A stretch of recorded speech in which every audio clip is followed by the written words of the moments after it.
अस्सलाम वालेकुम।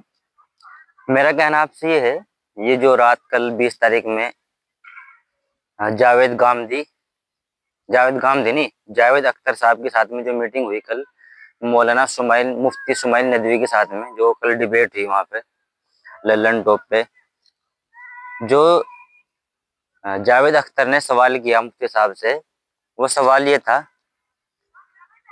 कि जैसे गाजा में लड़ाई हो रही है, वहाँ मुसलमान बच्चे, बच्चियां, औरतें, मर्द सभी शहीद हो रहे हैं वहां से, और उनकी धज्जियां उड़ा दी रही कि अल्लाह कहाँ है।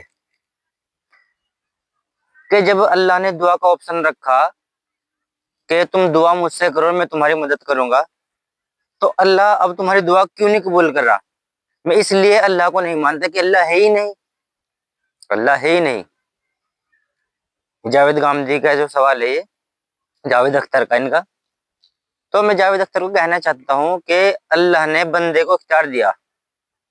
इख्तियार कैसे दिया? अच्छे बुरे का इख्तियार दिया, अच्छे का इख्तियार दिया अल्लाह ने, और बुरा करने का भी इख्तियार दिया, और अच्छाई का हुक्म दिया, और बुरा करने से अल्लाह ने रोक दिया कि तुम बुराई से रुको और अच्छाई के अच्छे काम करो, अच्छाई के हुक्म भी करो दूसरे को।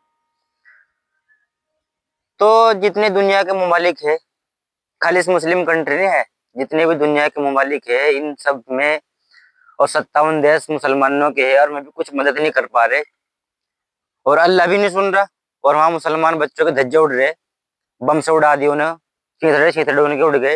ये सिर्फ वजह ये है कि आज जो मुसलमान हुक्मरान हैं, ये सारे के सारे, ये अपनी कुर्सी के चक्कर में है सारे के सारे।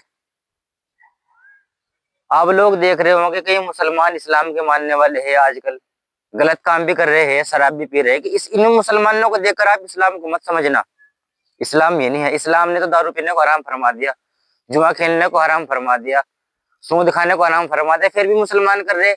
ये इस वजह से कर रहे हैं क्योंकि ये अल्लाह को मान रहे नहीं है बिल्कुल भी। ये सिर्फ मुसलमान के घर में पैदा हो गए, इस वजह से ये लोग गलत काम कर रहे हैं। और जो मुसलमान ममालिक हुकूमत है, वे भी अपनी कुर्सी के चक्कर में, अपने बचाने के चक्कर में, अपनी जान के चक्कर में, ताकि हमारे साथ में लड़ाई ना बच जाए और हमारे यहाँ जंग ना हो जाए, हमारा खर्चा ना हो जाए, वे भी अपनी कुर्सी के चक्कर में पड़ रहे हैं। तो सारी दुनिया को चाहिए कि मिलजुल कर इसराइल के खिलाफ खड़े हो और उनका फलस्तीनियों का साथ दे। ये सबकी जिम्मेदारी है। और अल्लाह ने हुक्म दिया कि तुम अच्छा हुक्म करोगे, अच्छा काम करोगे, तो तुम्हें आखिरत में जन्नत मिलेगी, उसका फल मिलेगा, और अगर तुम बुरे काम करोगे तुम्हें उसका अंजाम मिलेगा। तो ये जो मुफ्ती साहब ने जवाब दिया इसका ना, कि बच्चे को जैसे इंजेक्शन लगा देना और उससे उसको आराम मिलता है, बच्चा सोचता है मुझे तकलीफ हो रही, ये मुफ्ती साहब की समझ में बात नहीं है। वो अल्लाह से नहीं आजमाता। अल्लाह ने आजमाने का जो मकसद है ना, वो बुराइयों से जन्नत को ढक दिया, और इसका हमें इख्तियार दे दिया। इसमें जो हम दुनिया के अंदर जो लज्जतें हासिल हो रही ना हमें, जैसे कि रेप का सवाल किया इन्होंने, दुनिया के अंदर रेप हो रहे, और तुमने कहा कि अरब के अंदर रेप, बाहर रेप नहीं हो रहे, कि मैं घर में रेप कर रहे, वो रेप नहीं है भाई। अगर तुम किसी औरत से शादी करोगे तो क्या नाम, उसकी पूरी जिम्मेदारी उठाओगे तुम, उसका पूरा खर्चा उठा के, तब जाके वो हालत तुम्हारी हलाल होगी, वो शादी के लायक तुम्हारी शादी होगी उससे, वो रेप नहीं होता, वो तो तुम्हारी जायज है। और अगर तुम किसी हाथ में जबरदस्ती करोगे तो ये अल्लाह के हुक्म है, पाबंदियां है ये। अगर तुम रेप करोगे तुम्हें आखिरत में सजा मिलेगी, और दुनिया का भी सजा है इसमें रेप करने पे। अगर कोई शादीशुदा रेप करेगा तो उसके सजा मौत की सजा है, अगर कुंवारा करेगा तो 100 कौड़ी की सजा। तो इसलिए जो वहां बच्चे मर रहे हैं ना वे, उसमें अल्लाह ने कहा कि तुम बुरा मत करो, चाहे वो गैर मुस्लिम हो, मुसलमान हो, और बुराई का साथ मत दो, बुराई के साथ में लड़ो। और ये जो लोग है, हाँ, क्या हमें इख्तियार नहीं दिया? अगर मेरे पास इख्तियार होता उन्हें बचाने के लिए, क्या मैं वहां ना जाता? मेरे पास कोई इख्तियार है ही नहीं। लेकिन और देश है, हमारा देश भी है, दुनिया और दुनिया के और देश है, उन सबको चाहिए कि भाई फलस्तीन वालों का साथ दे और इजराइल के साथ में लड़े, और खूब लड़े। अगर हमारी जान गई तो जान तो उनकी भी जाएगी, जब जाकर जंग खत्म होगी। अगर जंग नहीं करना चाहते तो भाई उसके खिलाफ खड़े, उसका बाइकआउट करो, उसका हर तरीके से बिल्कुल बाइकआउट। दुनिया में जितने भी ममालिक देश है, खाली मुस्लिम देश नहीं है, दुनिया में सबको उसका बाइकआउट करना चाहिए। और जब उसका बाइकआउट करेंगे तो उसको ठिकाने आके घुटने पे आ जाएगा। उससे जब कोई सामान खरीदने का, देखो कहाँ से बाहर माल बेचेगा, लेगा वो, कोई भी दुनिया का देश उससे सामान बिल्कुल ना खरीदे। जो लोग कह रहे भाई मैं तो उसके सपोर्ट में नहीं हूँ, बच्चे उड़ रहे हैं वहां से, मैं ही कह रहा अल्लाह कहाँ है? भाई अल्लाह ने तुम्हें इख्तियार दिया उनकी जान बचाने का, तुम बचा रहे क्यों नहीं उनकी जान? बचाओ उनकी जान, बताओ क्यों नहीं बचा रहे तुम लोग? ऐसे नहीं चलता भाई काम। ये मुफ्ती साहब ने जवाब जो गलत दिया इंजेक्शन वाला। भाई तुम्हें इख्तियार दिया है, मुस्लिम ममालिक है, अगर तुम उनके जो गैर मुस्लिम है वो उनके साथ में नहीं खड़े तो मुस्लिम ममालिक को उनके साथ में खड़ा होना चाहिए ना, उनसे लड़ना चाहिए। और ये ऐसा कुछ नहीं कर रहे। ये दुनिया के अंदर जितने मुसलमान आज के दौर में दिखाई दे रहे हैं अल्लाह के मानने वाले नहीं, मुल्ला के मानने वाले मुसलमान है। अगर अल्लाह के मानने वाले मुसलमान होते तो आज क्या नाम जो दुनिया के अंदर जितने भी खुराफात हो रही, जितने गलत काम हो रहे, ये सारे के सारे रुक जाते। इसलिए भाई अल्लाह ने बंदे को इख्तियार दिया कि तुम शराब मत पियो, जुआ मत खेल लो और अच्छे काम करो, और नमाज का हुक्म दिया और बंदे को इख्तियार दिया, और शराब से बचने का हुक्म दिया, बंदे को इख्तियार दिया कि तू शराब पी ले, आखिरत में सजा मिलेगी। लेकिन दुनिया की जो लज्जत है, मजा है, इनसे भाई बचना पड़ेगा, तब जाकर जन्नत मिलेगी, ऐसे जन्नत नहीं मिलेगी। और अल्लाह तो है, जो टाइम टाइम की बात कर रहे हैं, अल्लाह के अल्लाह में से क्या कर रहा था भाई, अल्लाह की मर्जी।